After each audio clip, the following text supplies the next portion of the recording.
Welcome you all, lesson number 2. In here we are going to talk about consonant letters and consonant sounds that we have to learn in English. ඔගොල්ලෝ දන්නවා කලින් video එකේදී අපි කතා කරා vowels සහ vowel sound ගැන. එතනදී මම ඔයාලට උදාහරණත් එක්කම අරගෙන ආවා. vowels වලට එන ශබ්ද මොනවද? ඒවට උදාහරණ මොනවද කියලා.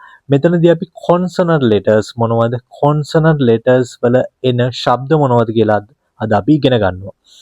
එතකොට වැඩි වෙලාවක් ගන්න නැතුව අපි වීඩියෝ එකට ගියොත් එහෙම අපේ පළවෙනි කොන්සනන්ට් ලෙටර් එක තමයි B අකුරෙන් අපිට නිකන් බයන්න කියන සද්දයක් තමයි එන්නේ. එතකොට මෙතන අපිට ඕන තරම් උදාහරණ තියෙනවා. ball, bat ඒ වගේ ඕන තරම් උදාහරණ තියෙනවා. ඊළඟ අපේ කොන්සනන්ට් ලෙටර් එක තමයි C අකුරෙන් අපිට එන්නේ කයන්න කියන શબ્දයක් තමයි එන්නේ. මොකද මෙතන C කියලා අපි ප්‍රොනවුන්ස් කරාට ඇත්තට මෙතන සයන්නක් ගොඩක් වෙලාවට එන්නේ නැහැ. මෙතන එන්නේ කයන්න. උදාහරණයක් විදිහට cat, ඊට පස්සේ call වගේ වචන අපිට පාවිච්චි කරන්න පුළුවන්. ඊට පස්සේ මම එනවා D අකුරෙන් ගොඩක් වෙලාවට ඩයන්න, එහෙම නැත්නම් ඩයන්න වගේ શબ્දයක් තමයි එන්නේ. මේකට අපිට උදාහරණ විදිහට door කියලා කියන්න පුළුවන්, desk කියලා වගේ උදාහරණ ගන්න පුළුවන්. ඊට පස්සේ මම එනවා F අකුර ගොඩක් වෙලාවට එන්නේ ෆයන්න කියන සද්දයක් තමයි මේකෙන් එන්නේ. උදාහරණ විදිහට frog, එහෙම නැත්නම් frog කියලා කියන්න පුළුවන්. ඊට පස්සේ මම එනවා G අකුරෙන් ගොඩක් වෙලාවට අපිට කියන්න පුළුවන් ගයන්න කියන શબ્දයක් තමයි එන්නේ. උදාහරණයක් විදිහට garage කියලා කියන්න පුළුවන්. උදාහරණයක් විදිහට ඊට පස්සේ අපිට ගන්න පුළුවන් gang වගේ වචන පාවිච්චි කරන්න පුළුවන්. මේ වගේ G අකුරට ගොඩක් වෙලාවට ගයන්න කියන શબ્දයක් තමයි එන්නේ. ඊට පස්සේ මම එනවා H අකුරෙන් මට කියන්න පුළුවන් හයන්න වගේ શબ્දයක් අපිට එනවා. හරිම ලේසි මේ consonant sound අපිට අඳුරගන්න. හයන්නින් අපිට එන උදාහරණ විදිහට ගන්න පුළුවන්. එතකොට house, එහෙම නැත්නම් home කියන වචන ගන්න පුළුවන්. ඊට පස්සේ මම එනවා J අකුර ගොඩක් වෙලාවට අපිට ජයන්න කියන සද්දයක් තමයි එන්නේ. හිතන්නකෝ උදාහරණ විදිහට jug, එහෙම නැත්නම් jungle කියන වචනයක් අපිට ගන්න පුළුවන්. ඊට පස්සේ මම එනවා K අකුරෙන් උදාහරණ විදිහට king, එහෙම නැත්නම් kettle, ඒ කියන්නේ කයන්න කියන වගේ සද්දයක් තමයි එන්නේ. ඊට පස්සේ මම එනවා L අකුරත් අපිට ලයන්න කියන සද්දේ තමයි එන්නේ. ඒ කියන්නේ හිතන්නකෝ like, එහෙම නැත්නම් love කියන වචනයක් අපිට පාවිච්චි කරන්න පුළුවන්. ඊට පස්සේ L අකුරෙන් පස්සේ M අකුරෙන් මයන්න කියන සද්දයක් තමයි එතකොට එන්නේ. M අකුරට උදාහරණ විදිහට mother, එහෙම නැත්නම් my කියලා කියන වචන පාවිච්චි කරන්න පුළුවන්. ඊට පස්සේ මම එනවා N අකුරෙන් ගොඩක් වෙලාවට අපිට කියන්න පුළුවන් නයන්න වගේ සද්දයක් තමයි එන්නේ. මෙතනදී එතකොට nine, එහෙම නැත්නම් night කියන වචන අපිට ගන්න පුළුවන්.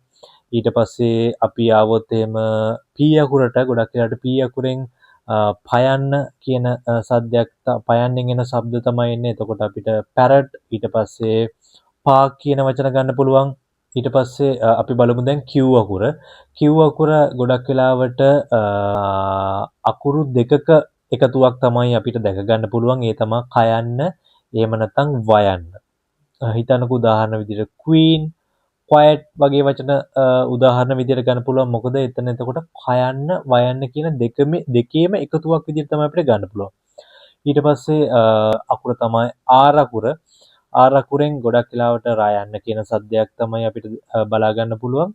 උදාහරණ විදිහට rest, එහෙම නැත්නම් ring කියන වචන ටික අපිට උදාහරණ විදිහට ගන්න පුළුවන්. R අකුරෙන් පස්සේ S අකුරට මම එනවා. S අකුරෙන් ගොඩක් වෙලාවට සයන්න කියන සද්දයක් තමයි එන්නේ.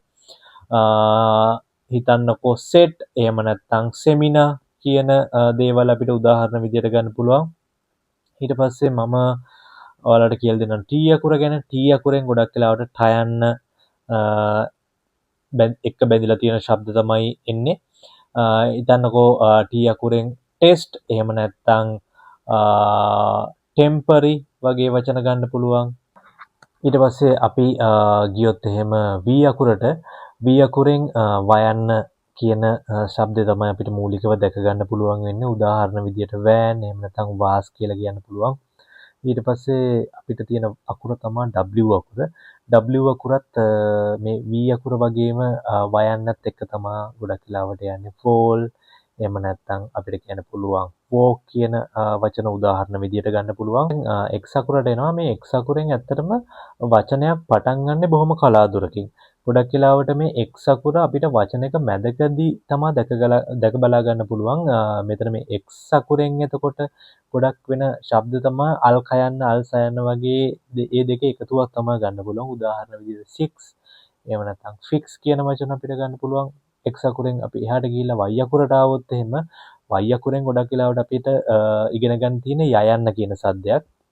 හිතන්නකෝ yard එහෙම නැත්නම් yellow. එතකොට මෙතන යයන්න කියන શબ્දය තමයි මේ y අකුරක් අපිට ඉංග්‍රීසි වල තියෙන y අකුරෙන් අපිට කතා කරන්න තියෙන්නේ. ඊට පස්සේ මම එනවා z අකුරට ආවට පස්සේ z අකුරෙන් ගොඩක් වෙලාවට පොඩි සයන්න වගේ සද්දයක් තමයි එන්නේ. උදාහරණ විදියට සූ එහෙම නැත්නම් zoom කියන වචන අපිට ගන්න පුළුවන්. මේ මොන විදියට තමයි අපිට consonant letters වල ශබ්ද ඉගෙන ගන්න තියෙන්නේ. අපි vowel අකුරුත් එක්ක සංසන්දනය කරලා බලද්දී ඇත්තටම ගොඩාක්ම සරල විදිහට අපිට මේ consonant ඉගෙන ගන්න පුළුවන්. එතකොට consonant වල ශබ්දය ගොඩක් වෙලාවට එක අකුරකට ගොඩක් වෙලාවට එක ශබ්දයක් තමයි එන්නේ. අපි vowel වල එක ගොඩක් හාත්පසින් වෙනස් දෙයක් තමයි ඉගෙන ගත්තේ. එක අකුරකට ශබ්ද කිහිපයක් තිබ්බා. හැබැයි මෙතනදී අපි එක අකුරකට එක ශබ්දයක් සීමා වෙනවා. අපිට ඇත්තටම ඒක ගොඩක් පහසුවක්. මේ දේවල් ගැන තවදුරටත් මම ඉස්සරහට ලෙසන් වලට අරන් එනවා. එතකොට අපිට මේ consonant වල vowel වල ඉගෙන ගන්න තියෙන දේවල් මෙතනින් ඉවර වෙන්නේ නැහැ. මෙතනින් එහාටත් අපිට ඉගෙන ගන්න තියෙනවා. ඒ සංකීර්ණ දේවල් මම ඔයාලට වීඩියෝ වලින් අරගෙන එනවා. වීඩියෝ ටිකත් එක්ක ඔයගලන්ට රැඳිලා ඉන්න පුළුවන්. එහෙනම් හිතනවා ඔයගලන්ට consonant කියන මේ lesson එක හරියට තේරුණා කියලා හිතනවා. එහෙනම් thank you for watching these videos.